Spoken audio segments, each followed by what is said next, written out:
Holy smokes. She already hit go. I didn't realize. Welcome back to Grid Gym. This is the Rachel and Adam Show where we talk about all things relationship in regards to your health. The health is the number one resource that you have in your life. You can't enjoy your money. You can't enjoy your relationships. You cannot enjoy your time if you do not have health. And if you're going at this thing together, it's going to be a lot easier than going at it separately, or if one side doesn't want to get on board with the health. That was nice. On board with the health game, and one side does. Oh man, that's hard. I've seen a lot of people try to do that. It's hard. It's like a salmon. It's like a salmon. I thought trout. When I was telling that story, it was trout. I've always heard salmon. All right. I was like last night. metaphor. I was trying to explain this, and it was like, okay, like you have two couples, and one wants to One couple. You have one couple. Yeah, you have one couple, two people. And one's kind of floating with the stream, just kind of going with the current. And the other one's trying to push forward and go against the stream to get to the lake. And the water is cold and not very fun. And the lake is warm and nice with plenty of food and all this great stuff. And the one that wants to go along with the current just wants to lay back and take it easy and just go with the flow. And the other one wants to go, no, we have to get to the lake. And the one that is going against the stream, going against the current, trying to get to the lake, always has to swim back. Find the one that wants to go with the current and try to convince them to go, and they're always holding the first one back. So this is what we're talking about. We talk about anything, like anything goes on here, and we really appreciate it. If you guys would throw in a topic that you'd like us to discuss, I'd really love to tackle that with Rachel. Yeah, that'd be cool. And today, what are we talking about? Wage gap? Gender wage gap? No. Politics? No. Never.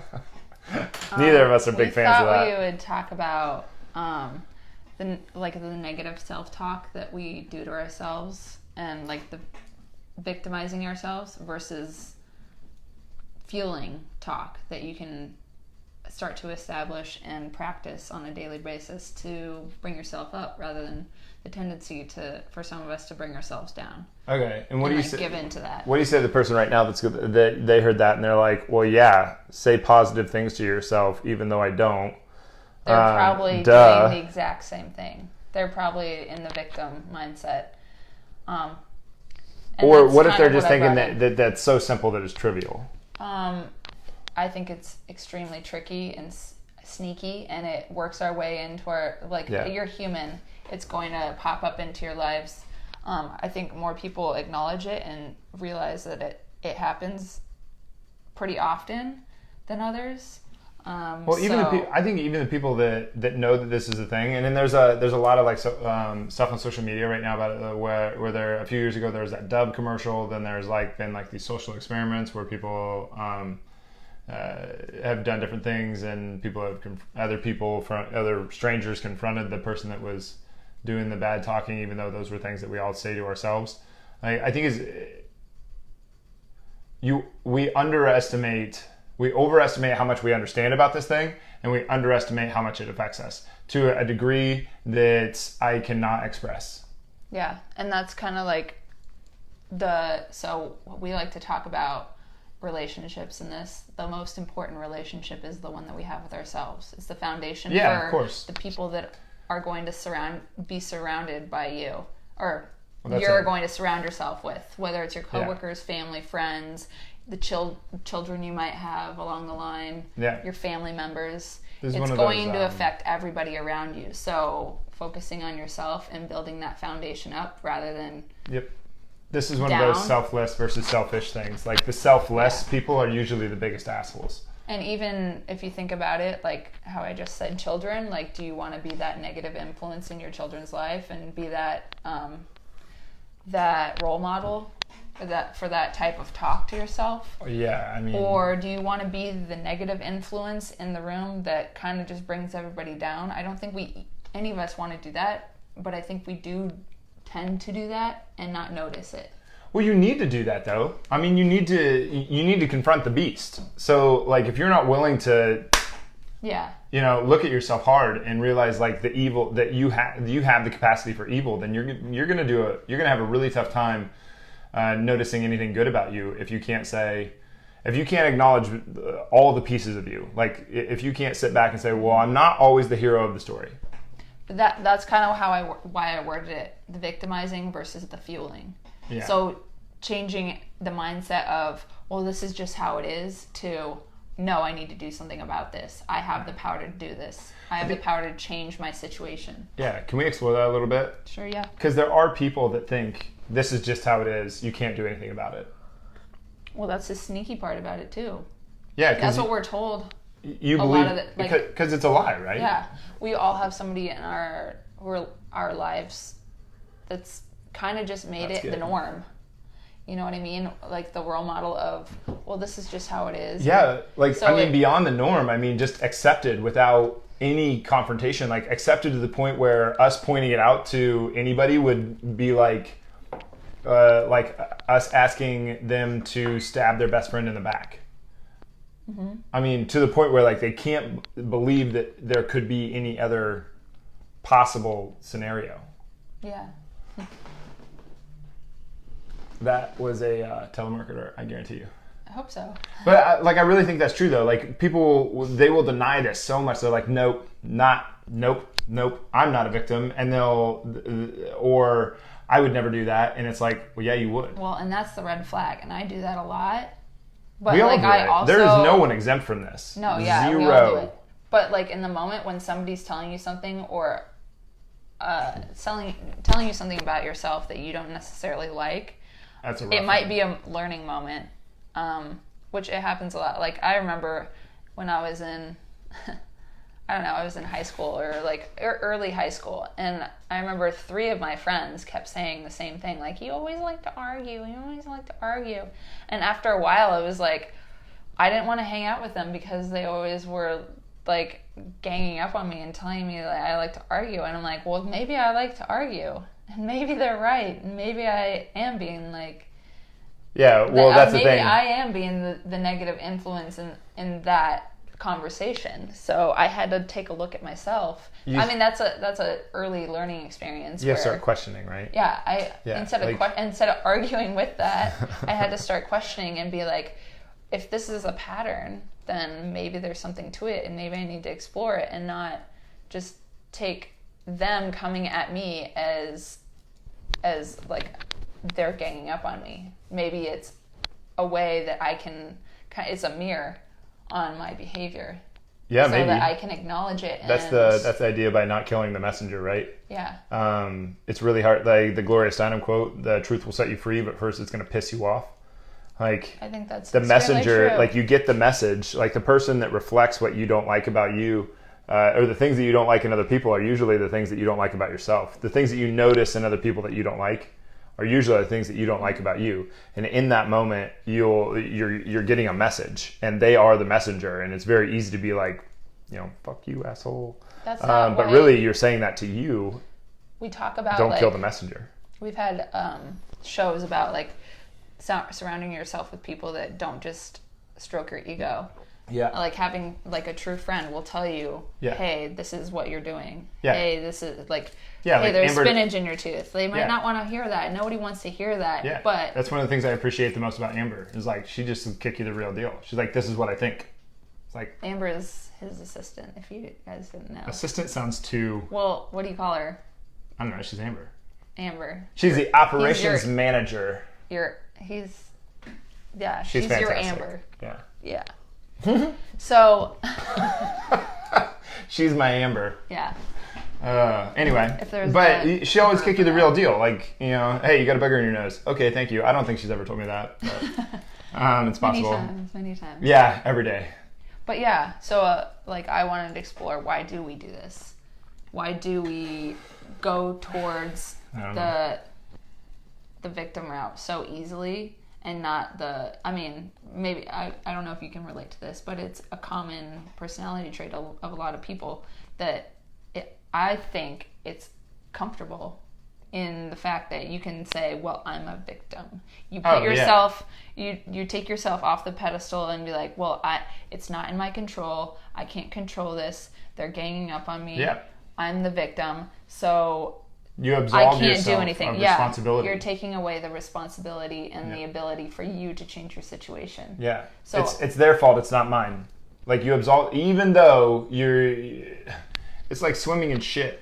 Like, I'm not drowning, I'm swimming, but it's their fault that I'm in shit. It's like, well, you're still swimming in shit. Like, Yeah. That sucks. And if you notice it, the people who you are in your lives that tend to do this, they're really good at it. They're really, really good at it. To the point it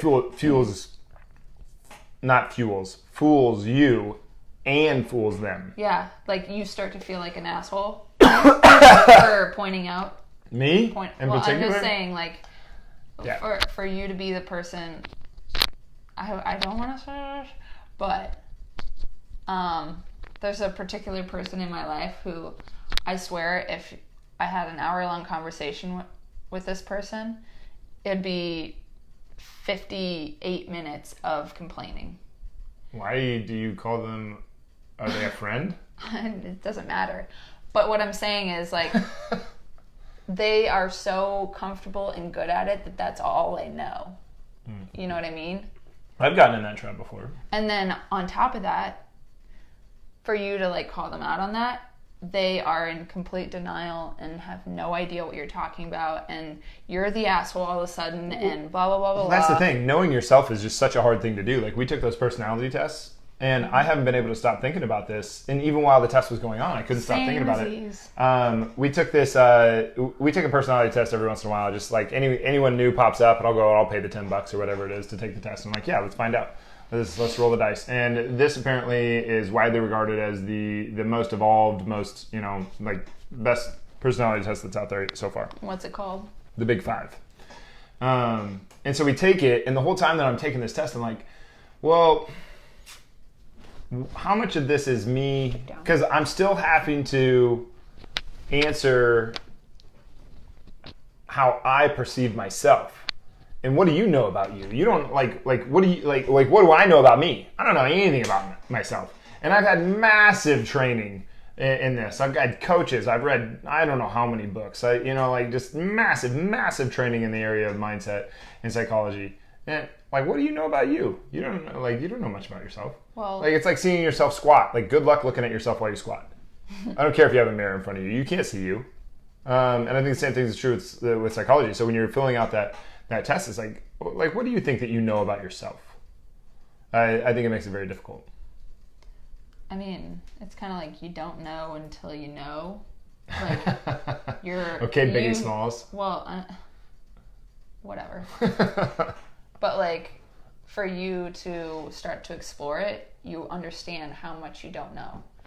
Yeah. Before you started exploring it, it was just it's kind of like a bliss, like an ignorance is bliss. Ignorance is bliss, yeah. But at the same time, aren't you glad that you know now what you do? But you have to take, there is a certain amount of responsibility in saying, I don't know. Yeah. That's why I say I have to remind myself on a regular basis, the only thing that I know for absolute certain is that I do not know.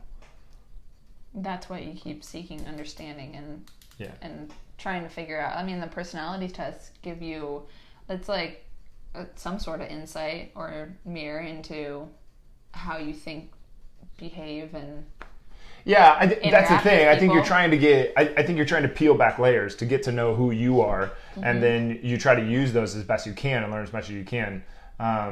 That was one of my big questions when we took the StrengthsFinder, was not to get on a topic of personality tests here, but when we took the StrengthsFinder, and all the research in StrengthsFinder shows that people who work towards their strengths, according to this test, are more engaged. They're more positive. They're almost every category is improved when they work in an area that is on their strength. Yeah, parallel with their strengths.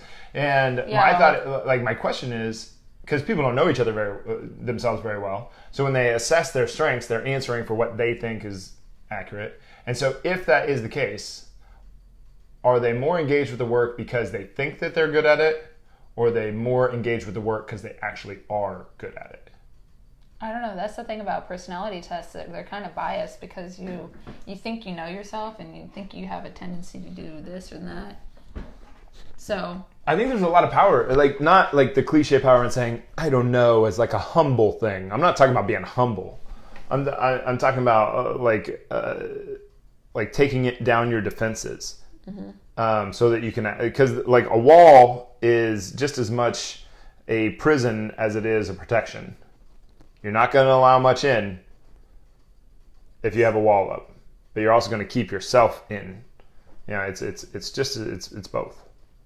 Yeah, being very truthful with yourself and kind of going from there, I guess. Hard What to you do. can say. Yeah, hard to do. Hard to look at yourself and see the villain. Well, that's the thing about this topic too. Like, what is it that you can control? That's what I mean. I think that you can control the villain. Like, if you acknowledge the villain, if you acknowledge the you that is the villain, then you acknowledge your own perpetration of your own victimization. So by going to victim, you're automatically hindering yourself from acknowledging it. Yeah. But So you're also being the perpetrator, and you ability- just don't realize it. Yeah. Yeah. I mean, you can be a victim when it's not in your control, but for you to like just say that you have to stay there and you have no way of changing your situation is continuing to put yourself in the victim. And also, even if you were in a position where you didn't have control, you actually were a real victim. Like, let's say like Auschwitz or something like that. Like worst parts of humanity. Absolute terrible, like worst things in history. Like sickening. What would it help those people to have no hope? It wouldn't. I don't think it would. They'd So probably so die to consider quicker, yourself that's a about it. victim, yeah, exactly. So to consider yourself a victim, what would it help? Like, that's one of my questions with these people that really want to claim victimhood. It's like, what is this helping? I mean, that's an extreme example, but it really puts it into perspective, like what we consider being a victim. Yeah. You know I what don't I mean? even think it's that extreme. Like, well, maybe, yes. In terms That's of, more extreme. like, Auschwitz is extreme, but yeah, most of the stuff that we're dealing with on a day-to-day basis is like, God, I'm ugly. My ankles are too big. Ugh, my hair, it just looks disgusting. Oh, I'm fat. Whatever. Like, Or like, there's so many, I don't know what it is lately. It's just the tendency to feel offended or be offended or like, I take offense to that or that word is offensive. I think that's just like it's like a fad almost. It's like a weird, sick fad. but like, people feed into it. They're like, oh, you're offended. I'm so sorry. It's like, I'm not taking responsibility for your offense. Like, that's ridiculous. Like, somebody's got to be the adult in the conversation. And when somebody says that's offensive, the other person needs to say, grow up. You being offended is your problem. You are like you can be offended, but no one can offend you.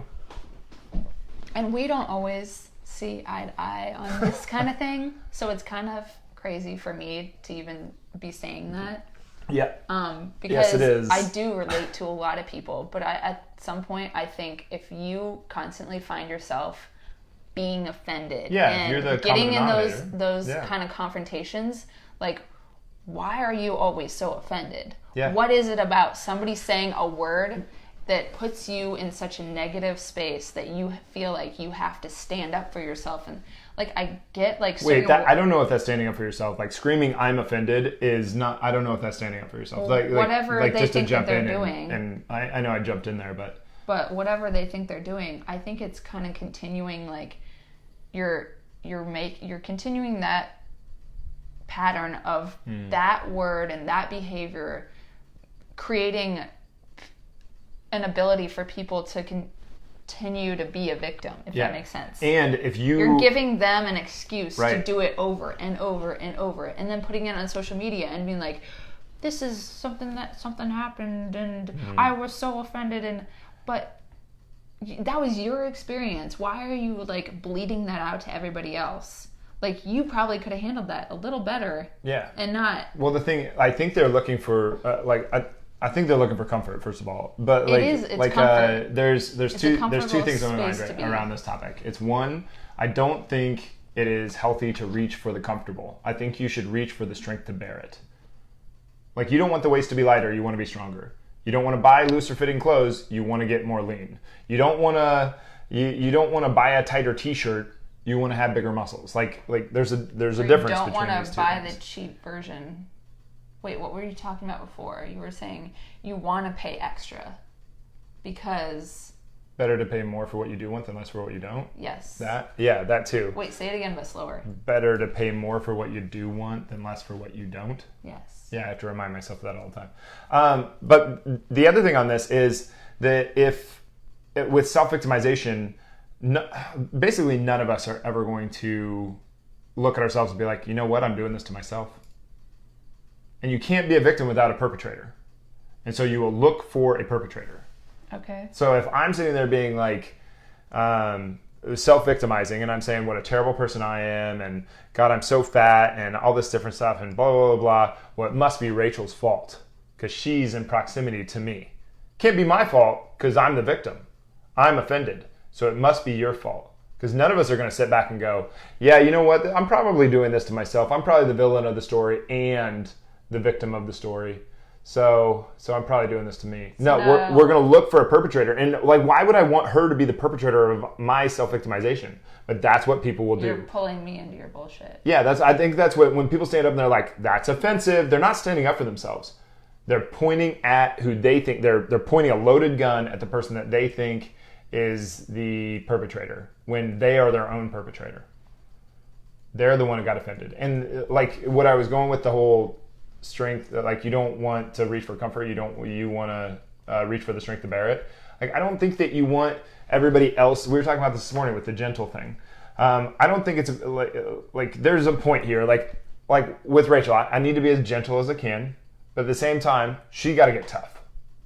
Like she needs to be gentle with me too, sure, but I need to get tough. Tougher. Yeah. You don't need to get tough. Maybe I do. I don't know.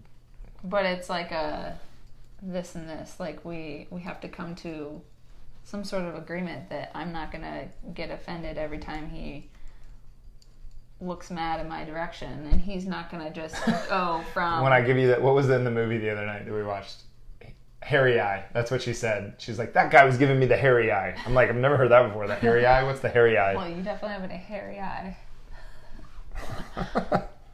But, no, what were we just saying about that? I don't know. We've been going on about self-victimization here for a little while. Yeah. But I do think that's important because like you're going to turn everybody around you into a perpetrator if you just constantly think you're the victim. So, and if you take that out of your mindset that you're like, I'm never a victim ever. If you just remove that, because I've never found a situation where it's helpful to be the victim unless you're going for whose plight is worst. And there's no winner there. There's no winner in the game of whose plight is worst. Whose victimhood is the worst. That's a you don't want to win that game. And what if like say the people that are closest around you become the perpetrators? Like, what if that's your children and they're very influential and they see this kind of cycle? They know that you're like feeling down about yourself, and then they get to be the what about your mom or dad? Punching bag. Then I don't mean like punching bag, but like no, you do. The closest person next to you, it becomes like their fault, or they get the brunt of your misery. Yep. The misery loves company. Yep. It kind of just, no matter who you're around, you can't just like internalize it and it not affect everybody around you. Like, it's a pretty tricky thing to do. Yeah. And I mean, nobody can change your mindset except for you. Like your kids can't love you out of being a victim. Your kids can't. No, like, they can't do anything about it. Well, you're already loyal to being a victim anyway. Yeah. Like if you're loyal to this thing that you find so true, you find it so true. You find it as true as the sky is blue, and like you're not gonna break that down in just like 2 seconds. It doesn't matter how much love you get. It's one of those things like love is all you need. Yeah, until you're starving to death. Like love is not all you need. You need to confront, or if you want to call that love. I don't know how you feel the word love. But like, if you want to call that love, like the strength to confront your own inner demons, then I can see that could be like a form of love. But that's a pretty. You got to go in with a shield and a dagger, because that's going to be a tough one. Well, nobody who is feeling like they're a victim in that moment feels like they are good enough. I don't think that you can have both at the same time. And like the whole point to the whole thing is being good enough and feeling like what do you always say? I don't know. The ability to feel like you're all in and good enough. Oh, you mean like, am I all in today, or am I going to be afraid that I'm not enough? Yes, exactly. Yeah. I think the victimizing is just being afraid that you're not good enough, and so you don't put the effort in. It's easy to do. It is. It's easier so to easy do. like I don't think people realize they're drowning. I think the world is in I think part of the reason why we're seeing so many people be offended and social media coming out and like I don't think social media is everybody's trying to point the cause. They're trying to say social media is the cause of these people, these shooters, and social media is the cause of people trying to compare themselves. People have been doing that forever. Social media, I think, is uncovering just how much suffering people are going through. It's putting a highlight on it and shining a light. But like suffering while also, I don't like, you're going to suffer. Like no matter what, you are going to suffer. Life is not about being happy all of the time. You are going to suffer at different, and you're going to suffer way more than you're going to be happy. And if you get a morsel of happy or a morsel of meaning or a morsel of purpose, you need to grab a hold of that and have just massive gratitude for that thing. Lean into it even though it's uncomfortable. Because I think there's just so much massive suffering going on with a huge lack of meaning in our lives. Mm-hmm. Like if you don't have the purpose to bear what you're doing, like why does everybody hate their job? I don't think they hate their job because of the things. I think they hate their job because of the lack of meaning in their job. There is no fulfillment in it. Like if I got more money, I'd just be happy. Well, that's going to wear out too. You can make a lot of money and not be happy. Yeah, if you're going to be unhappy, you might as well be rich too, though. Yeah. So like you have to state both sides of that. But what I'm trying to say is there's going to be suffering, and everybody expects happy. It's like, what's the matter with me? I'm supposed to be happy. I'm 30 years old. I work hard. I do this. I'm supposed to be happy. And it's like, no. What you haven't that's the expectation. You're setting yourself up for failure. And what nobody told you is that you're going to suffer in life. And if you don't search for meaning and you don't search for purpose, then you're going to have this high expectation. You're going to fail to this expectation because you didn't acknowledge what was actually going to be there. So you got to the 30 years and you were like, oh fuck, like I said I was going to stop cursing on the show, but you said, oh, this sucks. I'm 30 years old and I'm depressed and I don't know what to do next and there's no meaning in my life. And it's like, and I wasn't supposed to feel this way. And it's like, well, no one told you that life, a certain amount of life is suffering. And then, and in the midst of that and then you find out that life is about suffering, like a certain amount of life is suffering. And now you have to adjust your expectation that suffering is going to be there, and then you start to explore this meaning thing, and then you get a chance and you get to be grateful for all the little good things along the way. You start to change your focus around to gratitude instead of resentment. This is a little Buddhism. If you guys are interested in Buddhism, I just think it's a very, very interesting relationship. And if you really want to look up something called Jadeism. It's what Buddhism and Hinduism are based on. It's absolutely, no doubt about it, my favorite religion. I think it's extremely interesting. And there's not very many of them left. There's very few Jainisms left. I don't know. It just branched off. Dying out. Hinduism said material possessions are good, and Buddhism said material possessions lead away from enlightenment, and they split off from Jainism, and I don't know, but it's a very interesting religion. But that's what they say. They like life is suffering. Now, if you can carve out a little bit of meaning, maybe you get to experience some good stuff to bear the weight of that suffering, and some of that comes into like being useful in the world, and to getting into this like that's why they use meditation, is to try to like connect with different levels of themselves. Anyway, I'm going off on a tangent. I'm just gonna ask that, like, what is like so in one way we can be very good at victimizing and blah blah blah and all that, but what's another way that we can start to lean towards the other side if we're not as good as we are at the, you know what I mean? Like, we're very good at victimizing and Yes. putting ourselves down. Yeah. And like there was a skit on, I can't remember where it was. It was like about girls like meeting up with each other and they're all saying hi, and like all of her friends are saying, oh, you look so great, you look so great, and she's like, no, I'm actually really fat and I'm so ugly today. I'm like, you know what I mean? Like they're good at that because we don't like to boast ourselves up. Yeah. But what are some ways that we can reach towards the opposite and start to like, I'm sure you've explored that more than I have. Well, so. I think getting to know, like trying to dig into getting to know you, I think is a big one. Like that's why I do the sensory deprivation tank. That's why I meditate. That's why I get coaches, is because they give me a better reflection of me than I get of myself. So anyway, you can get a reflection of you. Yeah. So having meaningful conversations with people. Like Man in the Mirror is a really good song, but looking in the mirror doesn't, like the literal translation of that doesn't do very much for you. But if you get very clear on who you're, like I tend to be a little bit rebellious. Like if you take the Gretchen Rubin's 4 tendencies test, like you can find out the tendencies that how you tend to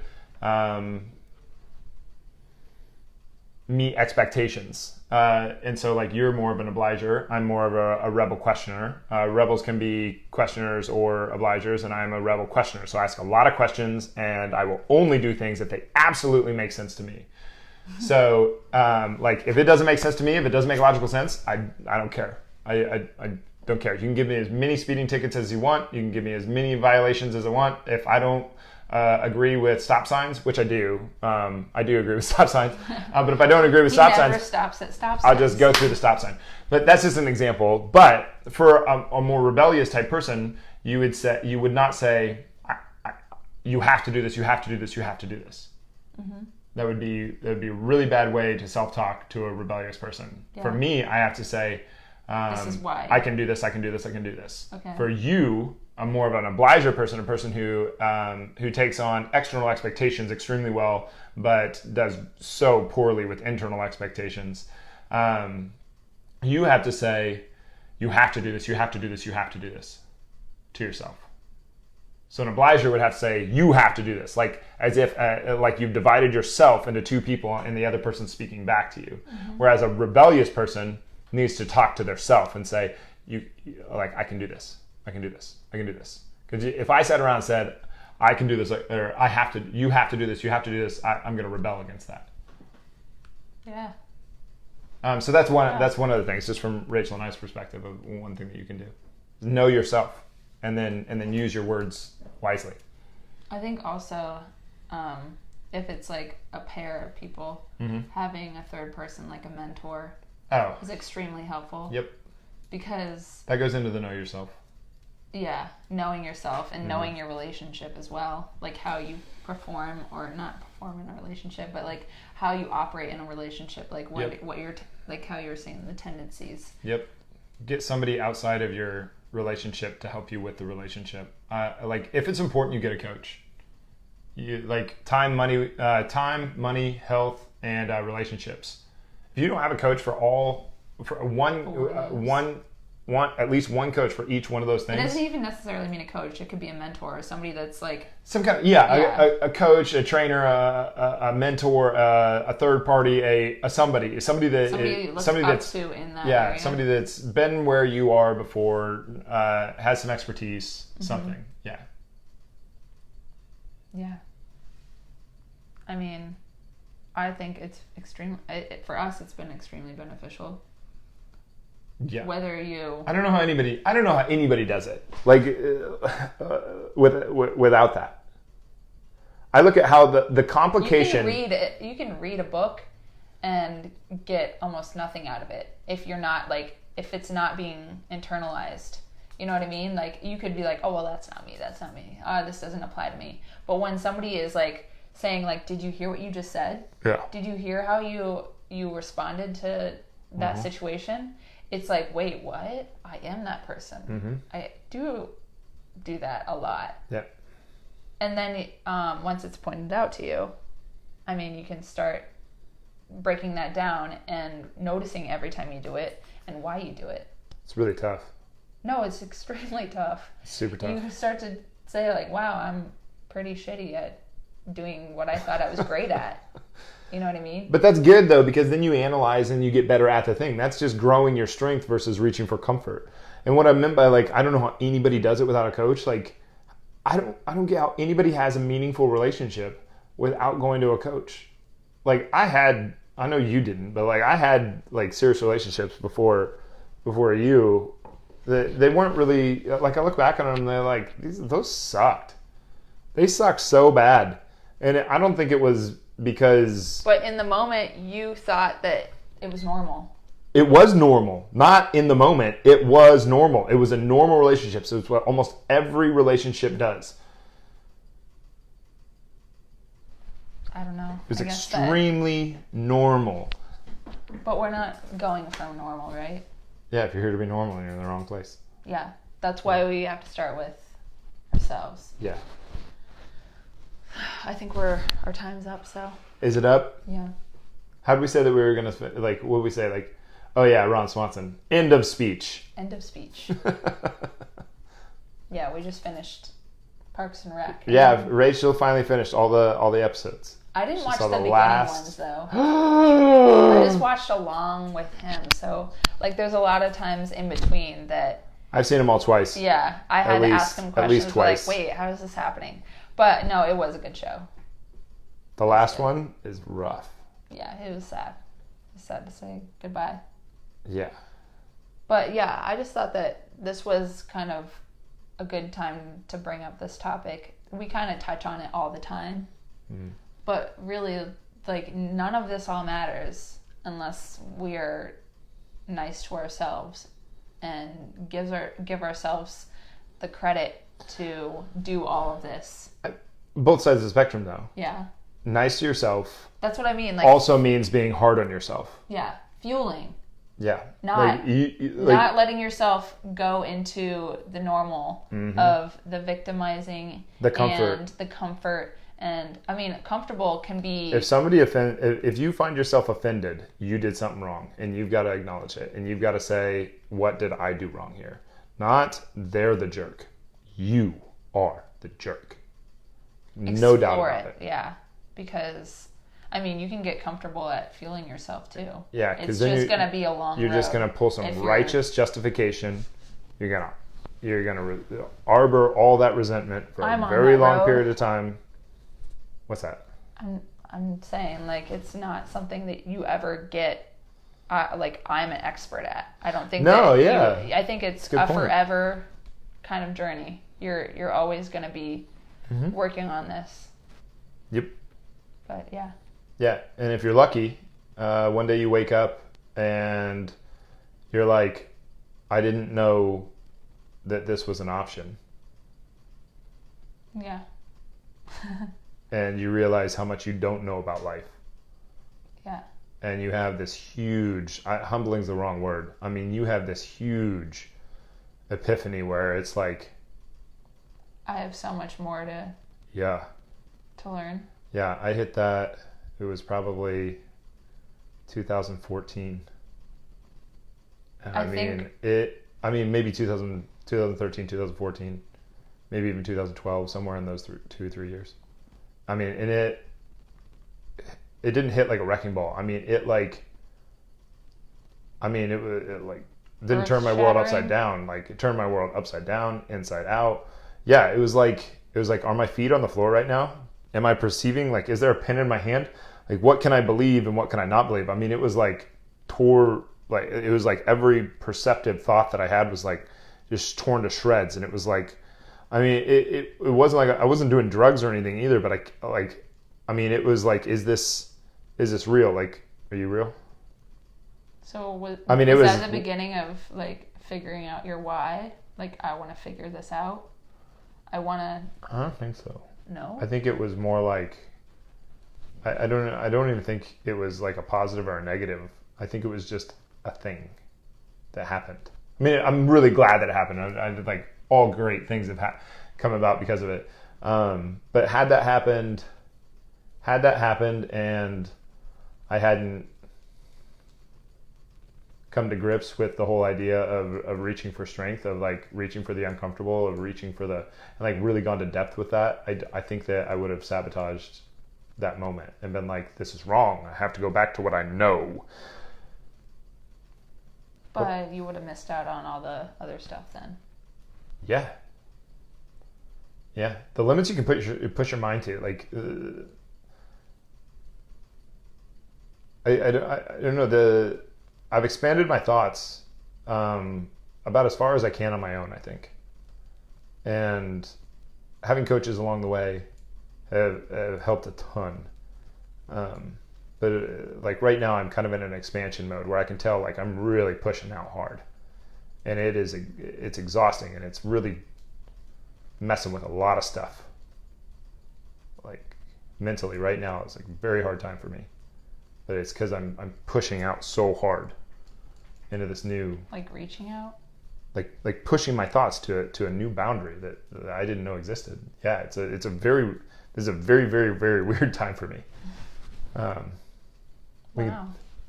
Like I haven't talked with you about it because I just realized it kind of in the last 12 hours. But I've been doing it for about 2 weeks. It's not like I'm meant to. Like it comes in waves. So like right now it's like I got hit by a tidal wave of expansion. It's just like I don't know how to explain it. But in about 6 months I'll be able to explain it to you. Well, can't wait for that. Yeah, it's a pretty wild time to be me.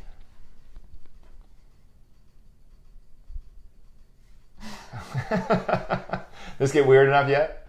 But, all right, you want to wrap it up? Yeah, I'll be back next Tuesday. Rachel will be back next Tuesday. I'd really be interested in hearing the Big Five. We don't get anything out of this. We didn't even mean to talk about it, but some of the tests that we talked about today, the personality tests, we didn't mean to do this. But the Big Five you can find. We did ours from Jordan B. Peterson on his website. Yeah, I think you just. I think you can also just Google. I think Big it's Five the Big assessment. Five. Yeah, but you want to pay for it. You don't want to get the free one.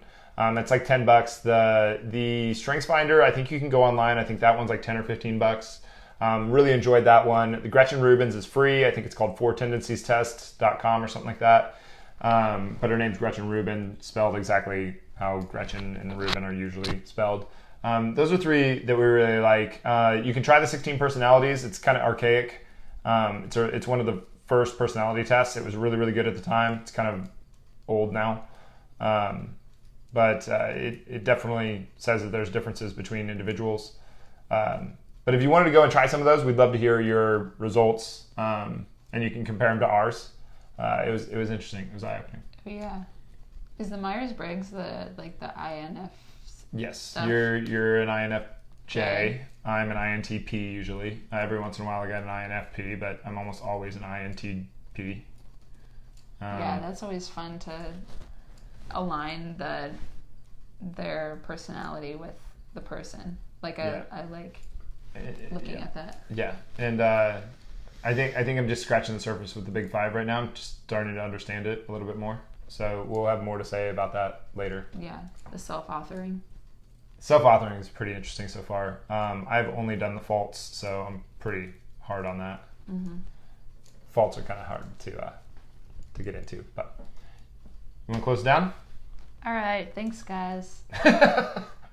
As always, please like, comment, share by hitting the share button down below. That helps us out a ton. Facebook likes it when more people share our stuff. Also, we have the nutrition group coming up here. If you sign up by, the 21st? If you sign up by Friday, you get $100 off. Use Tribe18, all caps, at checkout, and that gets you $100 off. It's $297 right now, so you get it for $197. It's 6 weeks. You get an in-body scan. You get six palette expansions. You get a bunch of recipes. You get a grocery list. You get a journal. You get 6 sessions with a coach. You get an online course, which we're trying out for the first time. Usually you didn't get that before, so if you did the course before, it's going to be completely different this time. It's going to be way, way better. Amber did a ton of stuff behind the scenes that I think you guys are going to really enjoy. But you do that by going to the Grit Gym store. Down at the bottom, it says Nutrition Course. And you click there, and then at checkout, put in Tribe, TRIBE 18, as in 2018, and you'll get $100 off. But anything else? I think that's good. I think that covers it. All right, thanks for being here, guys. Really appreciate it. And you'll see Rachel back here next week on Tuesday. And please put in the comment section a topic that you guys would like us to talk about. The more uncomfortable it makes Rachel, the better. Oh, gosh. All right, thanks for being here, guys. We'll see you soon.